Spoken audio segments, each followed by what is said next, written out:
आचार्य चाणक्य के द्वारा कुछ बातें ऐसी हैं जिन्हें किसी को नहीं बताना चाहिए। आचार्य चाणक्य कहते हैं कि अपनी कमाई की बात भी कभी किसी से नहीं बतानी चाहिए। नीति शास्त्र में आचार्य चाणक्य कहते हैं कि महिलाओं को अगर अपने पति की कमाई के बारे में पता चल जाए तो वह उन्हें खर्च करने पर रोकने लगती हैं।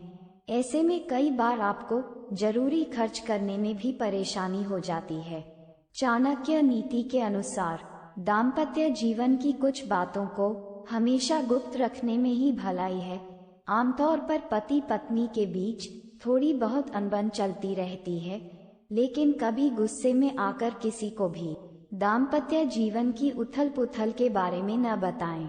चाणक्य नीति में बताया गया है कि व्यक्ति को कुछ ऐसी औषधियों की जानकारी भी गुप्त रखनी चाहिए जो कि बहुत महत्वपूर्ण हो, क्योंकि सिद्ध दवाओं का इस्तेमाल केवल दूसरों का इलाज करने के लिए ही किया जाना चाहिए।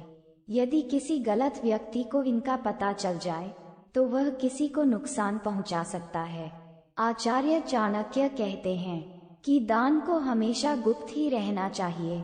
दान की बात अपने साथी को भी नहीं बतानी चाहिए, क्योंकि यह आपके बीच विवाद का कारण बन सकती है। दरअसल धर्मशास्त्रों में भी कहा गया है कि दान इतना गुप्त होना चाहिए कि ये दाएं से बाएं हाथ को भी पता नहीं चलनी चाहिए। चाणक्य नीति के अनुसार कभी भी अपने घर की कमियां किसी बाहरी व्यक्ति के सामने व्यक्त नहीं करनी चाहिए। इसकी वजह से आपके परिवार की, समाज में बदनामी का सामना करना पड़ सकता है। अगर आपके घर की कमियां दुश्मन को पता चल जाएं, तो वह इसका गलत फायदा उठाने में देर नहीं करेगा। आचार्य चाणक्य ने अपनी चाणक्य नीति में इस बात का भी जिक्र किया है कि यदि आपका कहीं अपमान हुआ है तो इस बात को किसी के भी सामने व्यक्त न करें।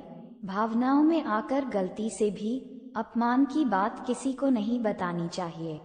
इसकी वजह से आप समाज में हंसी का पात्र बन सकते हैं।